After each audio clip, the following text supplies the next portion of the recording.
So this is the Workers' Museum, formerly known as Workers' Library and Museum. This is one site in Johannesburg that the city has really invested in. This is pretty new. There used to be just a gate here and then you just walk into this, but they've established this welcoming spot and this kind of like a, what's the word? An entrance. An entrance, yeah. Hallway getting in. So, as earlier mentioned, this is an example of showing you a compound system where workers used to live. So all municipal workers, the ones who usually actually used to work in the sewerage system, and remember back then there was a bucket system. So they used to carry shit, literally, from house to house and put into trucks and then go and dump it somewhere because there were no flushing systems back then. Wow. Yeah, so they used to. So they had like those toilets man-made, just dug a hole on the. It's like a bucket. Oh my god! And then they would take that every couple of days. Yeah. So this was the structure of the building. This house here was for the Induna. The Induna is basically a supervisor. So he was in charge of the workers here, and order, you make sure that the rules are being followed. So he had certain privilege more than the other workers. And he also had the privilege to punish whoever broke the rules, because there were rules. No alcohol was allowed, no women were allowed, those kind of things.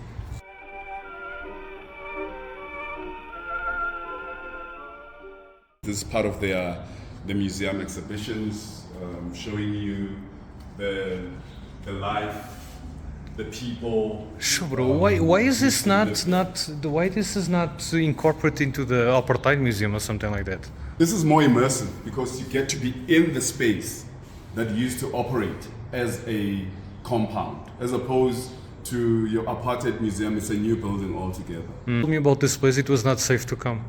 Yeah, well, this is very safe. It's within the Newtown precinct. Yeah. Wow. Yeah. It's much deeper than you actually see. This is a very popular image showing men traveling by foot from different parts of the world coming to Johannesburg. This was before there were trains. They are barefoot. Yeah. Sure. Wow. This is before there were trains. Wow. Yeah. It's a very, very famous image, that one. Wow.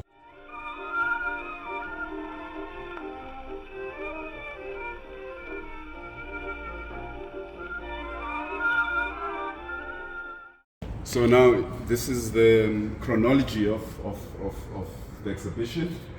These are the periods of history in migrant labor. This is before. I think people think that the mining industry started in Johannesburg, but that's not true. That actually started in Kimberley, in Barberton, and so on. Yeah. Wow. Yeah. But it's like a more like a worldview into it. Yes, okay, yes. just to. Yeah. But also remember, with Barberton and those kind of places, there wasn't yet a demand for labor. Yeah. It was based on a more prospective nature. People would come there, they could still work and without a demand for a lot of labor, so they could find locals who were still around here. It's only when they discovered gold in Johannesburg that it required a vast number of labor. And this is when they had to put systems in place. Where the explosion, where basically the demand, like you mentioned. Yeah, you're thrusting an economy from an agricultural economy into an industrial economy. And you must remember, Johannesburg is just over 100 years since its establishment. 130 probably, 132, yeah.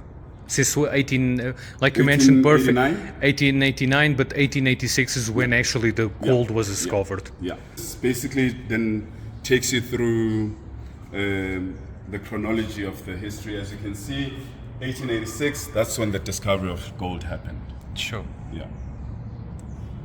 A lot of facts for the channel. Yeah, this is really important, the hut and pole tax. So in order to force the men to come to the city, they had to impose a hut tax from their homesteads. Because you must remember, the kind of currency that was used back then, there was no, like the monetary currency that we use. There was still a bartering system. People were self-sustainable.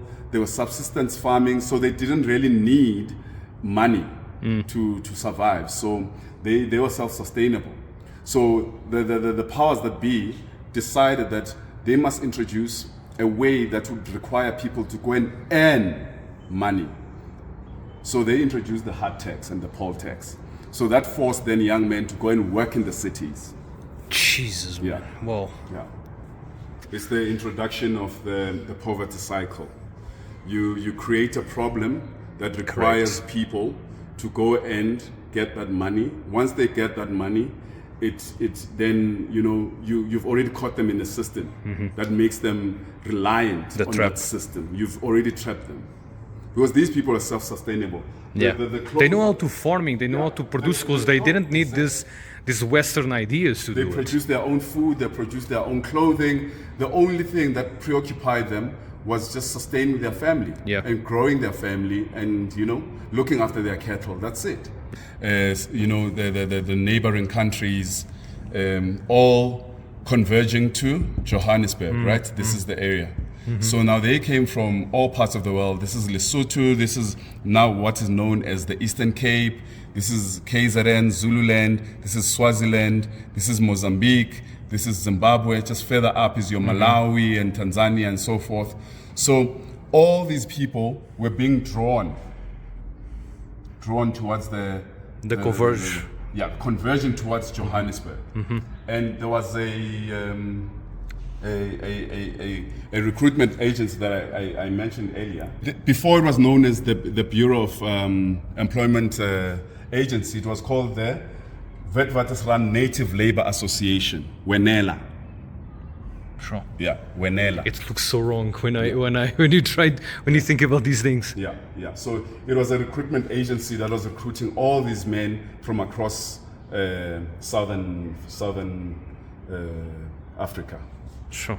It was like a network, so every village will have their own. They will recruit the healthy men, the kids, and all that, and they will just send them to no different from Johannesburg. slavery. No different. Yeah, from it's slavery. exactly just how some of the influences from this discovery got to establish foundations for apartheid, right?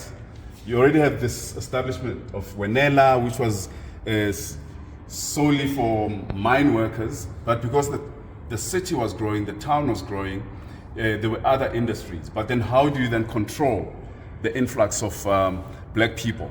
So you introduced the pass laws, which were introduced in 1896. So you had to have a reason to be in Johannesburg. So if you're here, it's either you're working in the mines, or you're working in the kitchens, or you're working in the gardens, or So that system was meant for that. Yeah.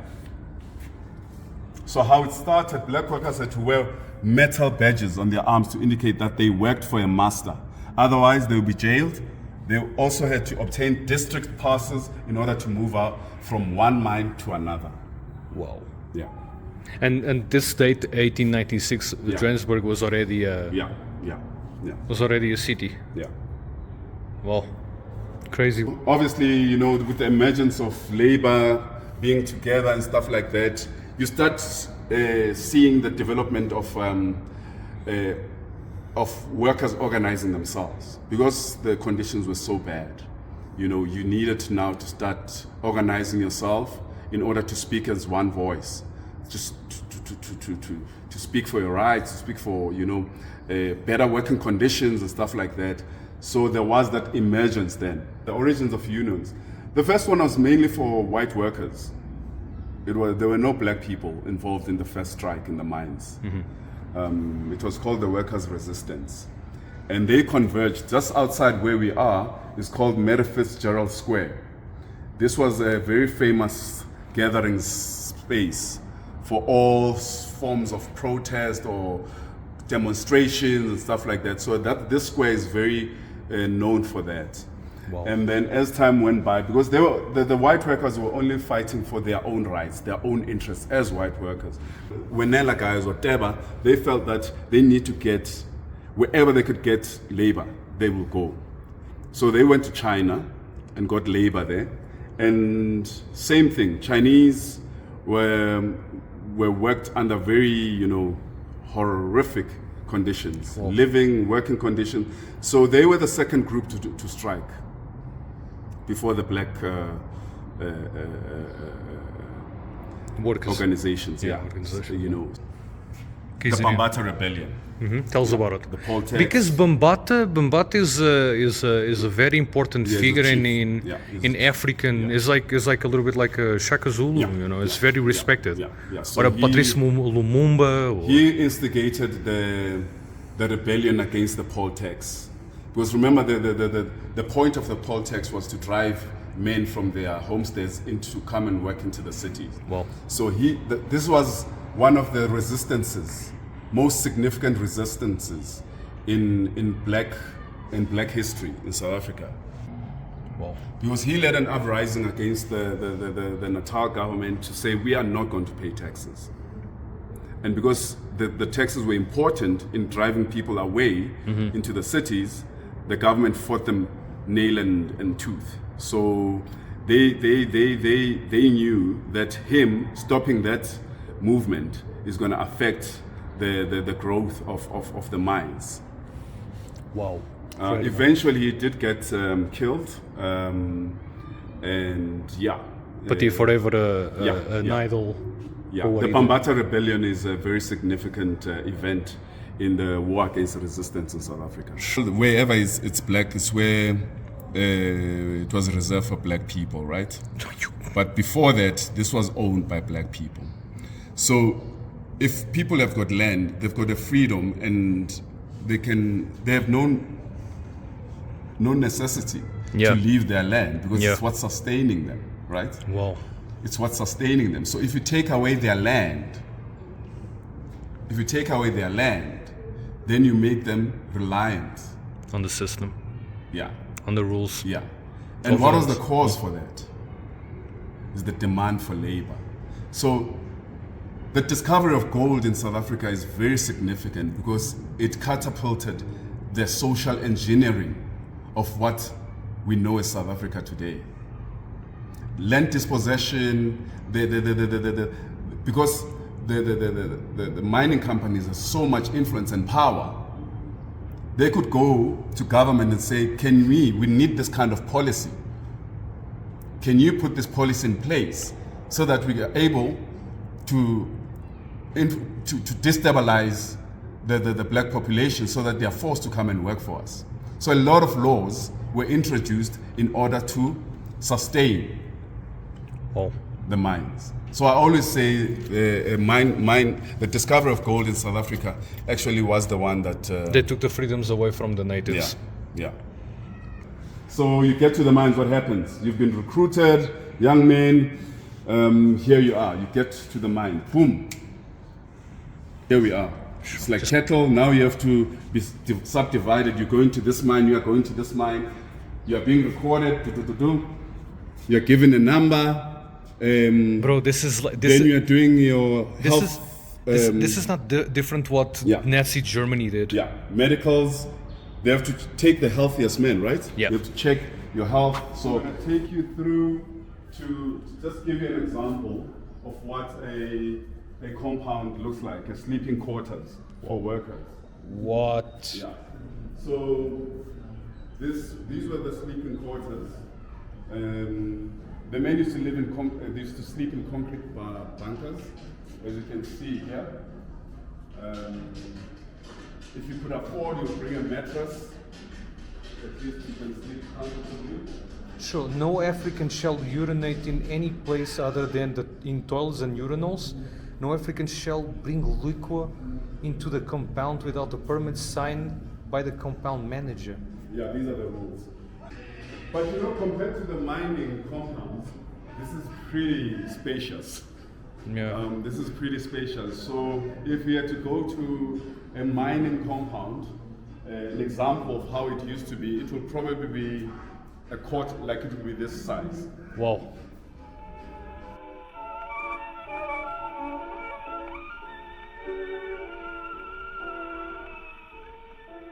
If you were troublesome, they would lock you in this room. Maybe you came back here drunk or late, or had a fight at work in the morning. The security guards will unchain you, and if they wish, they would just pour a bucket of water over you, even during winter. Then you could meet the manager at the office. Chances are you will get fired. Yo. Wow, and then you become fired, they strip you out of your permit. Yeah. And you need back to where you came from. You got a sewing machine there. Yeah.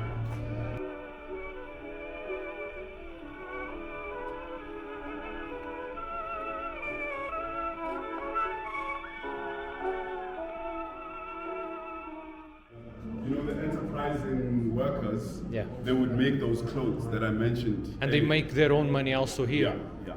So it's like you mentioned Yeah, enterprises. there's an image shows. So you take off cuts of whatever clothes and put them together, you know. Yeah.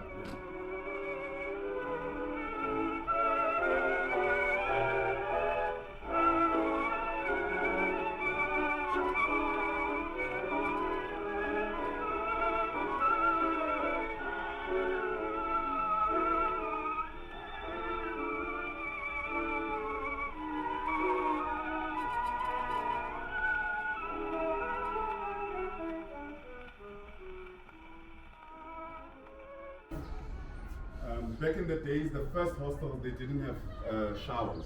Yeah. They would like take baths on little buckets. You Yeah. know? So these were like the modern hostels, but The you be the judge. Oh my God. So you'd have a whole group of men taking showers here, and these are the showers. Oh. So there was no sense of privacy or anything. Imagine you are a 20-year-old or 16-year-old. Or even a kid that goes through his puberty, you know. Yeah, and then there's men who are in their 50s and 60s. This is where you were. So they were. My God. This is where the stripping of dignity was exercised. You know, whereby a man as old as your father or your grandfather, you'll be sitting here and taking a bath together naked.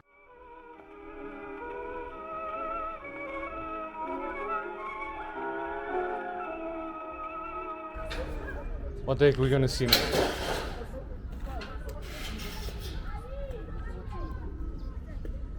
These where you relieve yourself. This is it. I mean, this looks normal, right? It's like looks like any public toilet, right?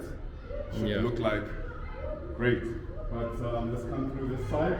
When you needed to relieve yourself, this is what you had at your disposal. No privacy. You do it standing up, right next You to literally someone. squat. Yeah, yeah. Wow.